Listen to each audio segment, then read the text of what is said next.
So welcome to the Redefining High Performance podcast. This is a special episode as I get a chance to sit down with my friend James Lawrence. Some of you know him as the Iron Cowboy. It's funny because I was showering before this. We're at an event in Charlotte and we're doing a big dinner tonight. And I was like trying to think of something funny to open with when at the dinner. And I was going to be like, my first legal name is not Iron. My last name is not Cowboy. Because I go to events all the time and they're like, what's your real name? So yeah, if you have a nickname that becomes solid enough that people know you by that and not your name, I think it's pretty impressive branding. I was just going to say, I think the only reason I'm okay with it is because wow, we did a great job. The branding is working. Our marketing and branding is a real thing and we did a great job. You put effort, money into it. Good work. One of probably the most accomplished endurance athlete of all time. For those who may be new to this, James has accomplished some incredible things, doing 100 Ironman triathlons, 100 days in a row, which is unfathomable. Before that, doing 50 Ironmans in 50 different states, 50 days in a row. So the point of this conversation to me is I want to have you share some of your story, but some of the insights you've learned along the way that pertain to high performance. I mean, you're constantly pushing the envelope. Yeah. And one of the lines that you've used that I love is this idea that your goal is not to just outperform someone else, but to set a new standard. Yeah. Right? Because take me back to like growing up, where that comes from for you, some of the things like that helped shape that. Because I think it evolves over time for sure. But you have something in you that's pushed you. Yeah, and there's always this conversation is, are you born with something or can you develop something? Yeah. And I think God gives us all unique talents and some have more of one and less of another. And then it's our jobs to cultivate and pull and grow different aspects of it. And so I don't know where it came from. And I think a lot of stuff is, again, nurture or nature. Yeah. And I talk all the time about parenting. I got 5 kids. You've got 5 kids. Mm-hmm. Children are products of our environments until they escape and go out into the real world and develop their own opinions. And so, I think it really stems down to my grandmother immigrated from Ukraine, Poland area back in the day and started a network marketing company and became the #1 distributor for 50 years. Wow. And was just an unbelievable story of there are no limitations. And she came here with nothing. And I joke all the time, like, people have it easy today with technology and all these things. My grandmother, I'm talking high heels, lipsticks, fax machines, and knocking on doors. Like, that's how she grew her business, awesome. The OG style. And so, I thought I was being such a rebel kid. Like, it was back in the days where it was like Les Brown and Jack Canfield, and they were cassette tapes that you would buy in this booklet of like 12 I still tapes. Have some of those cassette I know, in the plastic cassette, in the containers.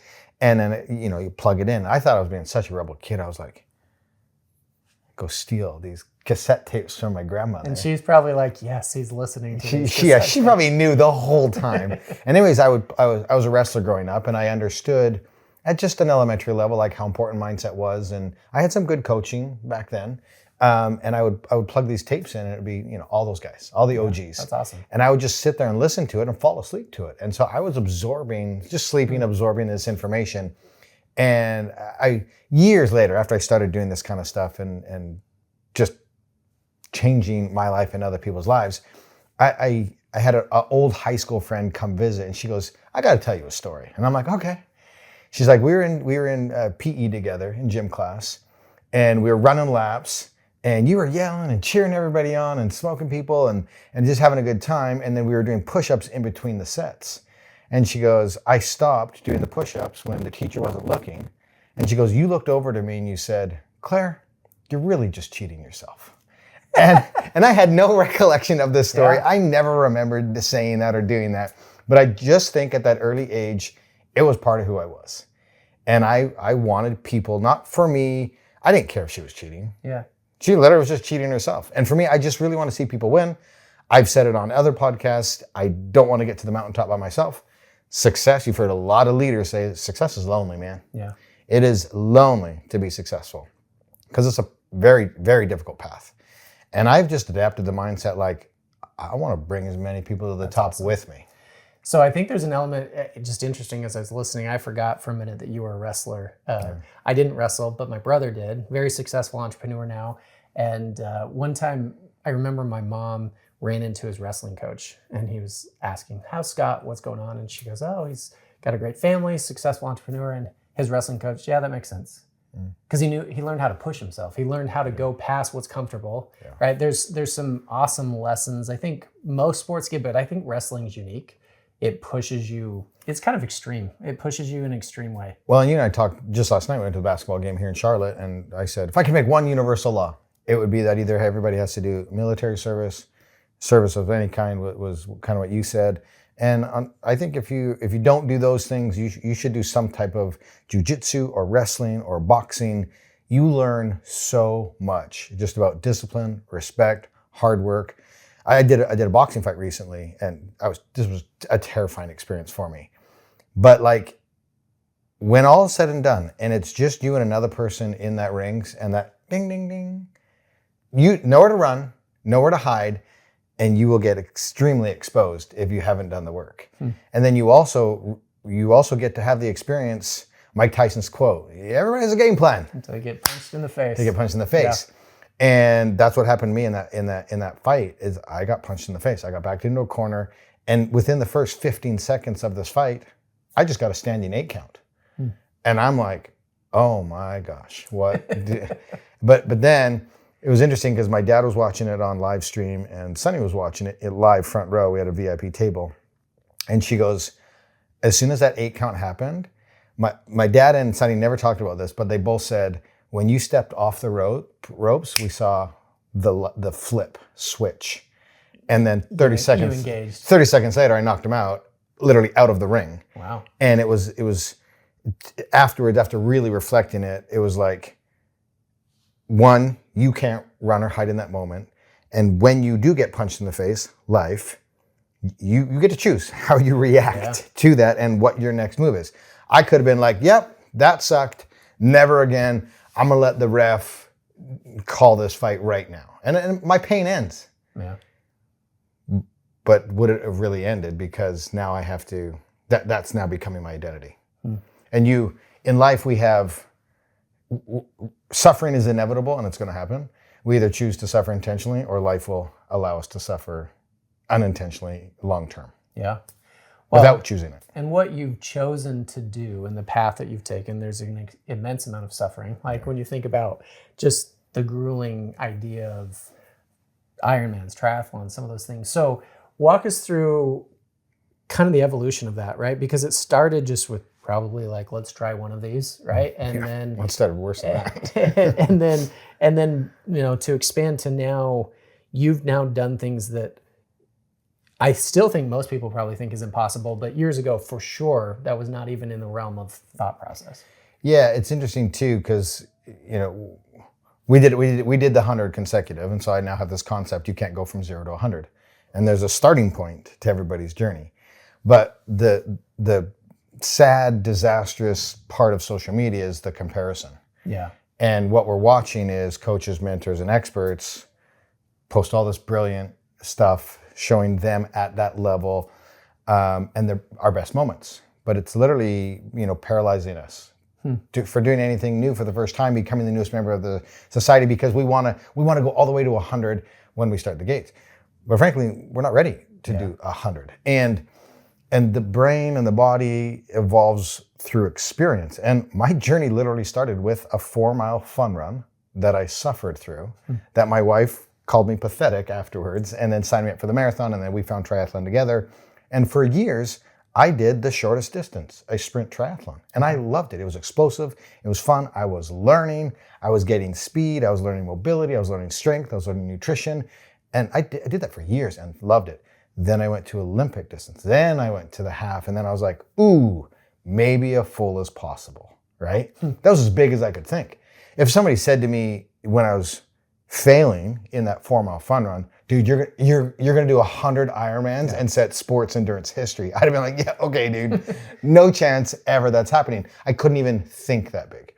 And that's the problem, is we have these individuals who are setting an example of thinking big, and that's where people want to start. And so I want to encourage people to give yourself grace. It's okay to suck at something, and then just start and allow yourself to grow, adapt, evolve, change, and go through the process and the evolution so that you have the skill sets to now, now I'm ready to do 100. Because every time we would announce this outrageous thing we were doing, and everybody would freak out. Impossible, can't be done. Because of the new, they're just hearing about our story at whatever level we were at. And for us, it was just like, no, this is the next natural step in the progression. I don't understand why you're freaking out, but it's because they haven't done the 4-mile fun run and sucked at it yet. They're still sitting on the couch. Well, you make an interesting point because our research showed that comparison, out of the research, we looked at barriers to high performance, comparison being one of them. Yeah. But specifically looking at, because of the social media world that we live, that stops us from it even starting. And therefore, high performance can never happen, right? If you don't start that process. So you eventually get to the full Ironman, like very first Ironman. When was that? 2008. 2008. Vineman, California. Okay. Yeah. Trained really hard for it. Yeah. How'd it go? I learned a lot. But it was one of those things where like you were super proud. I coach athletes all over the world now, and I say, look, success is when we make it to the start line healthy and ready to tackle the day, and then the day's a victory lap. I felt like I got to do the victory lap, but I still learned so much. And then when I crossed the finish line, I got that feeling of, I loved that. I want to do it more. How can I do it better? So tell me more about that mentality, because what I'm hearing you say, like, I mean, there's part of it that's focusing on what you can control, which is your training, right?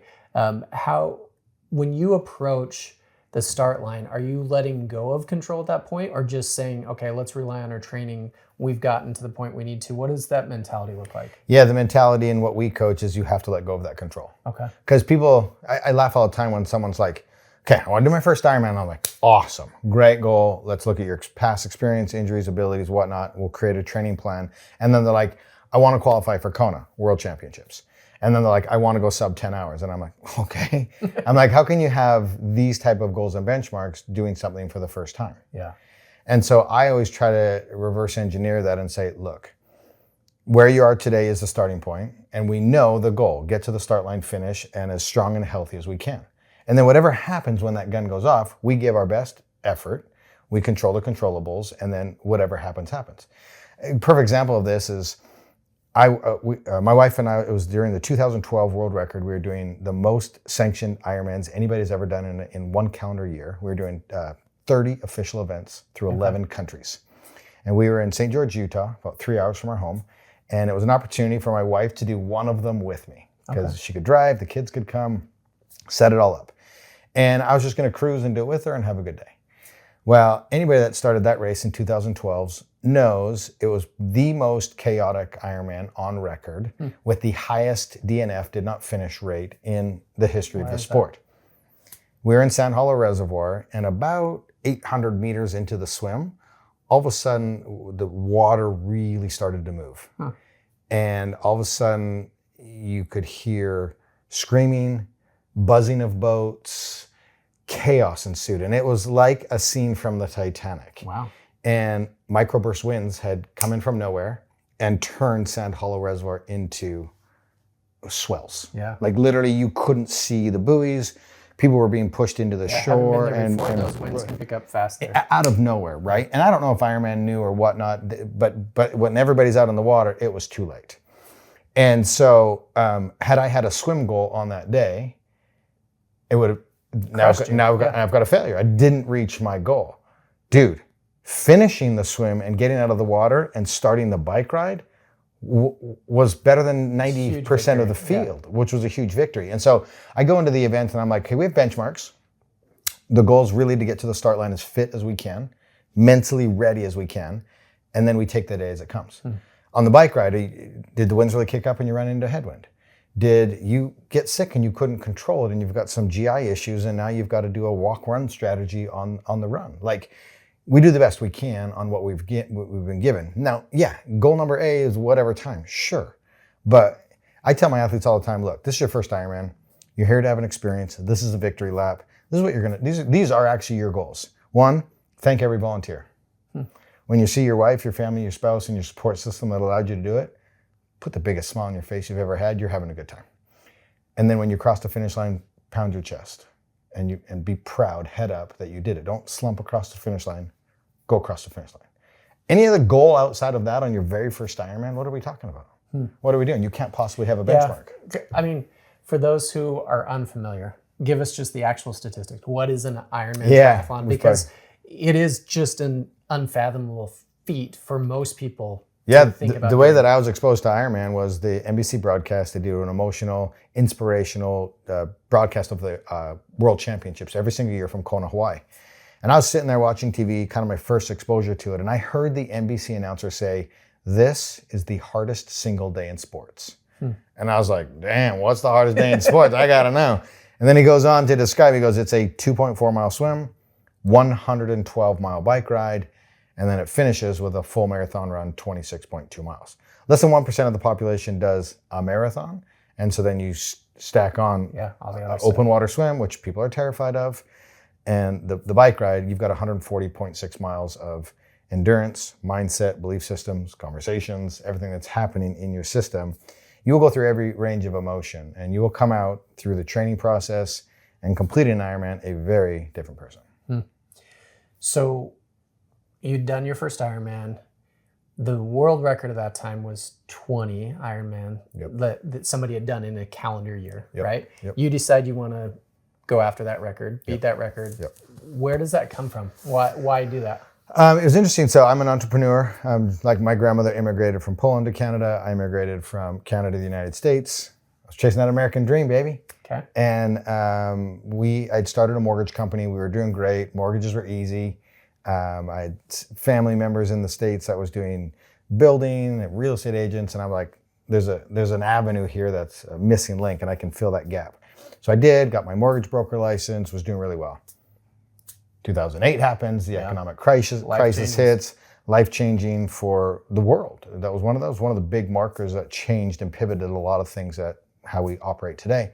Well, our company was the center of that. Yeah. And so woke up one day and thriving, uncontrollable happens, and life is completely different. And we fought for years trying to save everything, but ultimately lost everything. And that was the same time I did my first Ironman in 2008. And so I've been doing triathlon for a long time. It was a new passion, a new pursuit. I was really doing well locally. And so people started asking, hey, advice and this and that. And I was like, well, I can help you out. And that turned into as an entrepreneur, that turns into a coaching program. Yeah. And I can help people. And then I was like, okay, I understand marketing is super important. How do I separate myself and distinguish myself from another coach? I'm not the fastest, but I'm good. And then that's when my brain started turning. I'm like, what if I broke a world record? And then started doing some research, broke the half Ironman world record first. Then that led us to the full. How many half Ironmans was it? So I did 22 Ironmans in 30 weeks, broke that record, got a ton of experience. It was one of the incredibly valuable year for me to gain that. Did that in 2010. And then 2012, I felt we were ready to tackle the full Ironman world record. And how many did you do that year, 2012? 30 full Ironmans. Okay. Yeah, that was so 30. Go from 20 to 30, big jump, right? 30, big jump, 33% increase. Yeah. Why? I've heard you talk about this, but why not do 21? Yeah. I believe that goals should scare you. It's like, why didn't I do 75 after 50? Why did I do 100? 100 scared the crap out of me. 75 was like, 75, right? And so, again, we kind of talked about standards. And I've got 5 kids, just like you, and we engaged and active parents, we got a front row seat to our kids and our peers' kids and their friends. And, we're trying to get them as teenagers into jobs, and my daughters become supervisors, and the standards that these kids are being held to are super low. And I was so shocked. My daughter became a supervisor she was a lifeguard at a pool, and she came home frustrated one day, and this kid didn't show up for work. No call, no showed. And I was like, oh, dude, bad day for that kid. He just lost his job. And she was like, no, I can't fire him. And I was like, how come? She goes, you're allowed to not show up 3 times, no call, no show, before they can fire you. That's the standard. Do you remember back in the day? You would think about not coming to work and your phone would ring and be like, hey man, I know you were thinking about not coming today. Don't come in, you just lost your job. Like that's how it was back in the day. Like they were like, no, but nowadays, 3 strikes, no call, no shows. You can just not show up. Be totally flippant As about somebody who owns a couple of businesses where teenagers work for me, that is not the standard that I'm Okay, well, it is. It was at the pool. And so, but I'm just watching this society and kids and social media, and the standard continues to drop and drop and drop. And like you, man, we're talking about performance and excellence and striving for it. And I don't know, maybe we're old school or wired different. But I was like, no, I don't want to break the record. I want to set a new standard for other people to chase. And if I'm going to put in all of the effort and all of the time and the sacrifice of my family and finances and do it all, like, maybe I want to hold on to that record for a little bit. And I want to really, really put it out there. And so we settled on 30, and man, it was a huge challenge. But that's what's amazing about the evolution of the way we think, show up, and have experience. Dude, tell me to do 30 Ironmans in a year. I'm like, oh, okay, that's easy. But then it was a massive stretch. And it wasn't just breaking the record, it was setting the new standard. Yeah. We blew it out of the water by over 33%. And so that's how I kind of show up my life, is I'm like, I'm not here to break records. I'm here to set standards. And that's what I want to be known for. If you got nothing else out of the podcast, to me, that mentality is what high performance looks like in my mind. That's an internal drive. That's a pursuit of how you want to show up in the world. And it's going to, obviously, for you, has impacted people all over the world. As you get a chance to speak, you've written books, appeared on everything in 50 plus countries. But more importantly and more impactfully, that impacts your kids. That impacts the way that they see life. That impacts the way that they show up for the world, which I think is awesome. So you go from 30, you decide to set this, crazy idea of the 50. Tell us a little bit about that. Where does that idea come from? Some of the, maybe a couple of key things that came out of that. Yeah, so it's crazy because we live in a day of social media now. And when I first started doing these things, so there's a lot of people doing this kind of stuff. Dude, it was pre-social media. Instagram hadn't really come out yet. We were trying to figure out how to go live on Periscope, which was on Twitter, which most people don't even know what that is anymore. It was just so new. And so, it was literally, we were doing this out of passion. The word influencer didn't exist in that realm yet. And I now was like, this is really cool. I love chasing limits and finding potential. And again, I was still trying to do it. I didn't even know the speaking and author category existed, which has changed my life. I'm so grateful for it. I was still trying to grow the coaching business. And I saw this guy. There was a guy named, he's known as the Ultra Endurance Man. His name's Dean Karnassus. Okay. He's a phenomenally gifted runner. And I'm watching Good Morning America, and they're interviewing this guy. And he goes on to say that he ran 50 marathons in 50 days in all 50 states.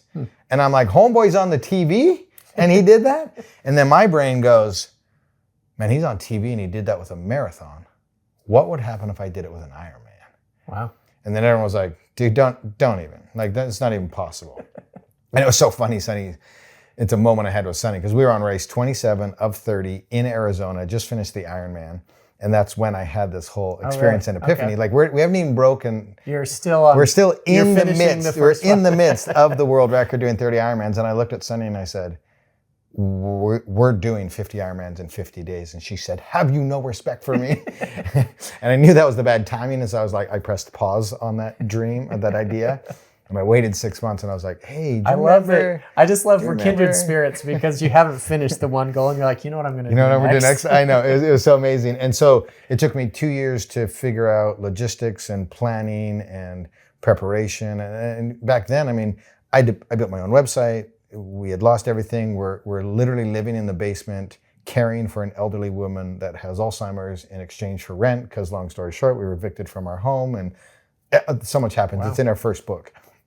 And so Sonny's like, well, my husband's crazy. I support him. He might die. I'm going to go finish my degree. We've got 5 kids, ages 6 to 11. So she's in school full time, graduating with her bachelor's. I am coaching 40 athletes, trying to put food on the table. Sonny's caring for this lady. We've got the 5 young kids. I'm doing fundraising, branding, website, course design, trying to contact and create 50 Ironman courses in 50 days. They don't exist. They don't exist. So we've got to create, we've got to put on the events, figure out how to work with all of it. And so it was 24 hours a day on my mind, grinding, burning the candle, both ends, coaching athletes, training my body, Right, I forgot to mention that part. I'm trying to train, which is full time, to prepare myself to do 50 consecutive Ironmans. And the record at the time for consecutive was 5. There was an event in Hawaii called the Epic 5, because there's 5 islands, and they would do an Ironman a day on each island. It was really, really cool. And it was so funny. I was on Rich Roll's podcast 3 times, and the first time he had me on, he was like, "I'm kind of embarrassed to say that," because he did the Epic 5. Okay. And he was like, "Dude's going to try 50." And so, but to the point of setting new standards, like, why not do 10 in a row? Why not do 15 in a row? Well, why not do 50? Also, like, my brain instantly goes like, no, I'm setting a new standard. Well, I don't know. There's something to, like, you were inspired by this guy who did the marathons. Yeah, dude. And that's the idea that came to mind. And, sometimes when that epiphany hits and it feels right, you're like, this is what we're going to go forward with. Well, and you've heard me talk from stage. I talk about 2 things that I've seen society stop doing. And one's dreaming, and 2's listening to your intuition. Yeah. I was dreaming, and my intuition said 50. Yeah. And I listened to those 2 things, and it changed my life. And I'm encouraging people, fam, start dreaming again, and start listening to your intuition, and stop listening to the so-called social media influencers that think they have it all together, because they don't. I love that. So you accomplished 50. I mean, it's, to me, that's unfathomable. One of the things I love that you share is so many people got to participate in that with you, right? Including your mom. Yeah. Share that story, because I think it's cool. That's really cool. Yeah. So one of the things we always want to do is tie something that has a bigger purpose, more meaning to these big challenges. We always raise money for charity. I had 5 young kids in elementary school. Childhood obesity was like right in my face. I mean, so I'm a little bit older. I'm turning 50. But when I was back in elementary school, junior high, high school, I could name the 3. See, still today, I could name the 3, maybe 4 individuals that were overweight, obese. Now I'm walking around my kids and volunteering and stuff. I'm like, it's half the class. Yeah. It's literally half the class. This is a problem. And so I was like, okay, how do we involve the public? And so I was like, okay, most people can do a 5K. That's manageable, because my journey started with a 5K.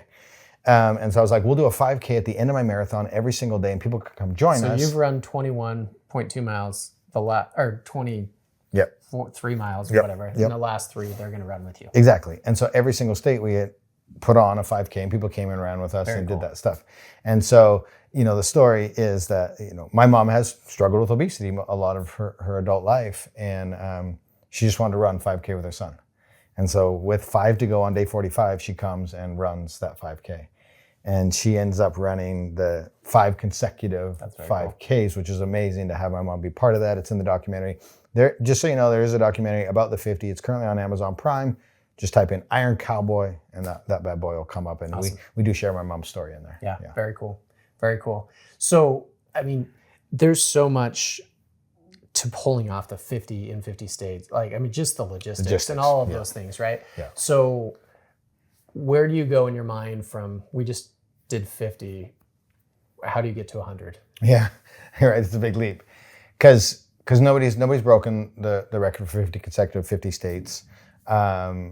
Several have tried. And have there been a couple attempts? I don't know enough about it. For sure. Yeah. Yep. And they failed, didn't make it. It's just, not only did we do it, you had to have gotten incredible. There's luck in success. At some point in time, there's always weather has luck, flights and travel and logistics and everything. And that's interesting. Yeah. So because at least flight wise, you're going Alaska to Hawaii, Hawaii to California. The rest you're driving. Hawaii to Alaska, Alaska to Oregon or Washington, and then we in a motorhome and navigated low. So there's massive logistics and weather. Weather-wise, 100%. Yeah, we had so many things. And anyways, we made mistakes. We weren't perfect. We were doing something incredibly challenging. We needed to get lucky, and it was just like literally managing chaos. And there's pivots, there's changes. And when you're under the microscope and everyone's telling you it's impossible, society's looking for reasons to validate their belief system that it's impossible. Yeah. So when you make mistakes, they magnify them, glorify them, and try to like spread the news. Well, these are all, we're not going to talk about them. I'm fine talking about it, but we don't need to. They're in the book, they're in the documentary, go check them out. So when it was all said and done, I was satisfied. It was a new world record, new standard. My life changed immediately speaking. I did 100 speaking events that year. No marketing, no advertising, just word of mouth. It was unbelievable. Changed my life. And then been doing it for 3, 4, 5 years. My life changes even more. Pandemic hits. And I'd always wanted to redo the 50 because I was like, again, just like my first Ironman, I can do that better. I don't like the mistakes I made. I want to learn from those mistakes. I want to do it better. But I'm like, dude, I don't want to do that. I don't want to do that again. That'd be crazy. That was rough. My kids are older. They're in high school now. Life's just very different. And then the world shut down. And I, as a speaker, just like you, coach, mentor, speaker, racer, clean, gone, disappeared. Like 48 hours, I'm like, well, now what do I do? We got a lot of time on our hands. A lot of time on my hands. And all of a sudden, my intuition kicked in. My dreaming started. And I went, what if I doubled it? What if I removed chaos, confusion, logistics? What if I put systems and team in place? What if I really refined the process? Could we double what everybody said was impossible? Could we defy logic? And then this is the craziest part of the story and how we really showcased mindset, because leading up to the 50, I had done tons of Ironmans. I'd been to the world championships. I broke the half world record. I broke the full world record, and then pole vaulted all of that into the experience and momentum to do the 50. Now I'm a corporate speaker. I haven't raced in a long time, and I'm not the athlete I once was. But our memories remember us in our peak performances. Yeah. And so I said to myself, oh, I did 50 before. I can do 50 again, and then we'll just, because what I learned in the 50 is I got stronger as we progressed through it, and my times increased and I got better. Really? Yeah. Interesting. My final and 50th Ironman was the fastest of all of them. Really? Yeah. That's did an 11:32 Ironman on the last one. So then my mind remembers that and it goes, okay, I only have 4 months to prepare for this because my window was small. Because I didn't know when the world was going to open back up and I could get back to business. So I'm like, okay, I think I can get in good enough shape in 4 months. No. Not good enough shape. And then from my experience, I'll get stronger throughout the 50 and then I'll really showcase what we can do on the back half of this thing. So you were counting on the back end. Yeah, for sure. Oh, I was going to dominate 51 through 100. It's like the guy that shows up to training camp not in shape. He's like, I'll play my way in. Yeah, and it was just going to be like this massive FU mic drop to everybody. And that reality, what we envision sometimes isn't reality. And I've just experienced that, like, naivety is oftentimes bliss because we wouldn't do if we knew how hard it was going to be. Well, so on the surface, both campaigns look similar. You did 50 in a row, you did 100 in a row. But the 50 ended up being like chaos, fatigue, average less than 4 hours of sleep a night, exhaustion, managing all that. But I was in physical, phenomenal shape. So I was dealing with chaos and fatigue and the unknown. The 100 was, I got injured by day 5. You increase your run volume that much, it's just, especially with shin splints and knee problems and all of it and foot, and just so many things. By day 5, I got a lot of those problems already. And I'm like, I'm staring down the barrel of 95 more to go. And I'm the kind of guy that if I've made a commitment, I do what I can to follow through. And I'm like, okay. And so this is where the mind really starts to kick in and experiences start to kick in. And the 100 was so brutal because it was about endurance, longevity, pain management, and sustainability. Like how many times can you pivot, adjust, and just keep showing up? It's no longer pretty. It is not what we dreamt it to be. And there's a chapter in our new book about the 100 in our life experiences called the blue collar days. And the majority of this thing was the blue collar days. We're just going to get it. Day 1 through 5 was super exciting, and there's social media, and there's this new thing, and we were blowing it away. And then 6 through 95 was just like guts and grit and mindset and purpose and all of it. And then 96 through 100 is like, okay, well, light at the end of the tunnel. It's now exciting again. We made it. So it's those blue collar days. I want to pause there for a second. Brutal. Dive into that. So you get to that point, exhausted, don't want to be there. It's painful. And in any capacity, we probably all face that. When you say, obviously, like grit, guts, mindset, like what are you doing? What, like, very actionable, how do you come back to that mindset? Is this your team reminding you? Is this you saying something? Like, what are you doing to hold on to that? It's all of it. It's your team that you've been through a lot with, that have a lot of the same experiences, that have worked through problems together. And then it's you tapping into your body of work, your evidence that's been stacked, the pieces to the puzzle that you're now having to put them all down and use every tool in your toolbox to execute and win the conversations you're having with yourself. Because now is when every critic comes out, internally and externally. We told you didn't do 50 the first time, and you didn't do it the second time, and you certainly can't do 100. So those are the external things that you're getting. Then you're starting to have those internal dialogues, and well, maybe they are right, and maybe I'm not good enough, and maybe those mistakes are, all those things. And so now it comes down to the final piece it comes down to is the conversation you're having with yourself. One of my favorite lines I've ever heard you say in describing certain people who are quitting in this situation is just the simplicity of you saying they just lost the conversation in their mind. Yep. Talk to me more about that, because I think all of us at times have lost the conversation in our mind, or maybe we don't realize how important that conversation is. It's the most important conversation. Nobody talks to you. The volume and intensity and the amount that you talk to yourself. And you wouldn't be friends with someone that talked to you that way. Yet we tolerate it with ourselves. And that conversation, because we spend the most amount of time with ourselves, has to be the most important conversation. And that's why I think it's so important for us to unplug and walk outside and in the mountains and bike rides and whatever it is, so that you can learn to have that conversation. My entire journey started, this, with 10 days on a Ferris wheel.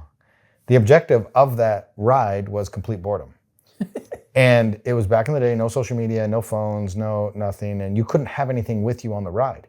They wanted to see... So they stripped you. It's just you. It's just you sitting like this for 10 days as you're going round and round in the middle of this fair that's happening.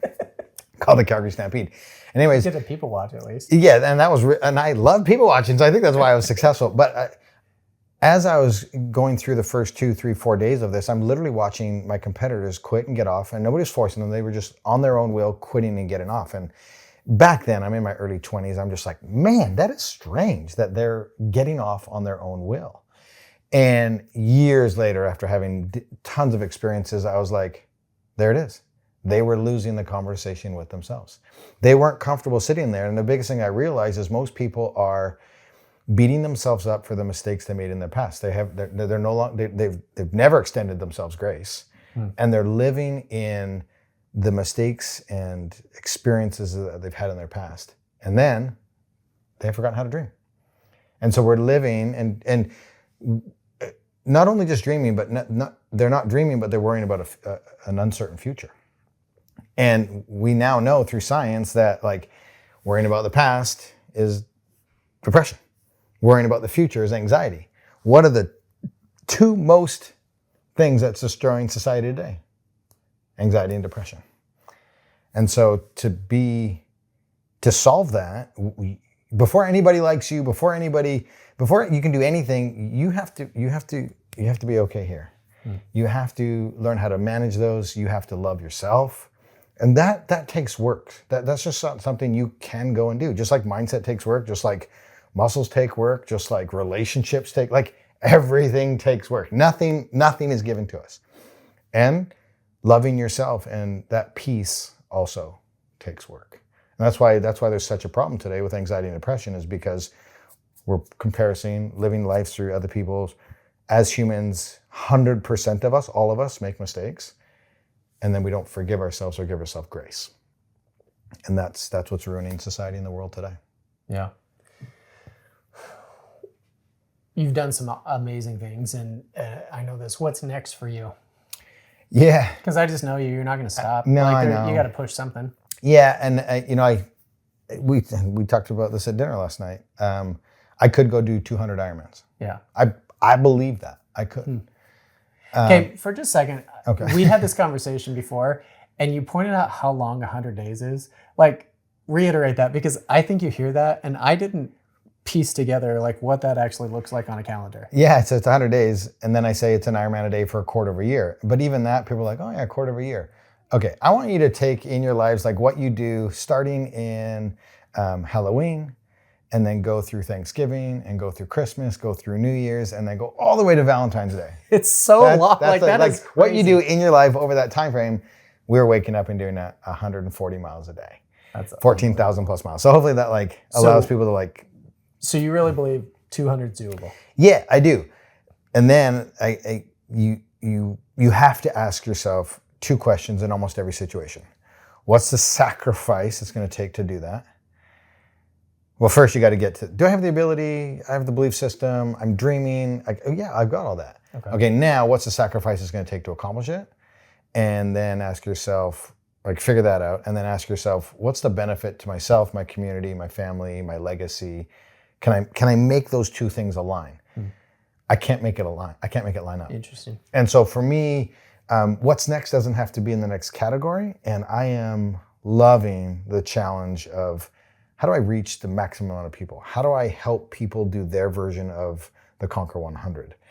Because everybody's heart is different, and people are just so scared to start. And some people are we've done some stuff. Just like you've done some stuff. Like your kids are excelling in the Ninja Warrior scene, and you're one of the top speakers in the world, and we're super successful at what you do. And I want to help people do that, because our newest book's called Iron Hope, and I've literally, through speaking in 50 countries, man, people are sad.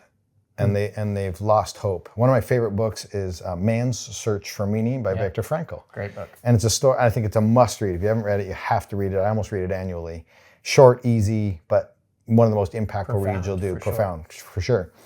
And he was a doctor, psychologist who was in the Nazi concentration camps, and it was fascinating. He won the battle in his mind.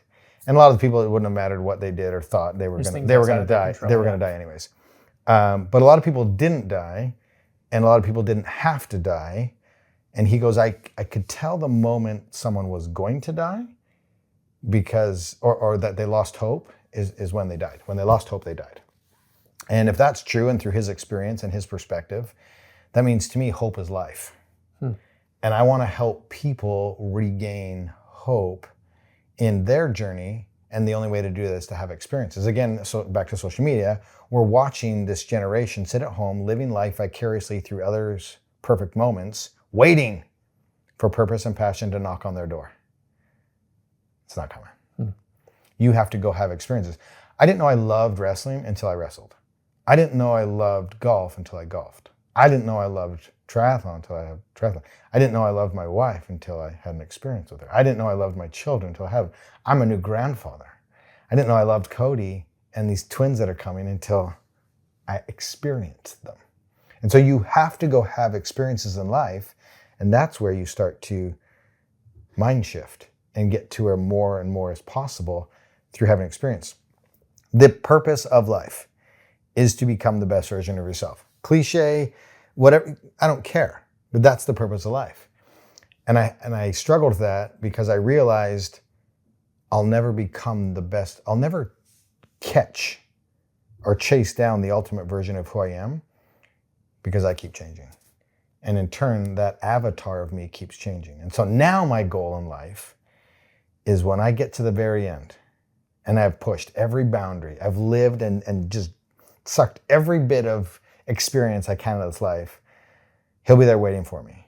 And I want to say, bro, thank you. Thank you for pushing me. Thank you for setting the bar. Thank you for continuing to challenge me. And I just want to give him a big hug and say, we did it. I love it. I love these conversations, because I just am like, all right, let's go and conquer. Let's go run through a brick wall. Let's go do the next thing. But hopefully this has been amazing for you, James. Thank you so much. Appreciate you having this conversation. You bet. Okay.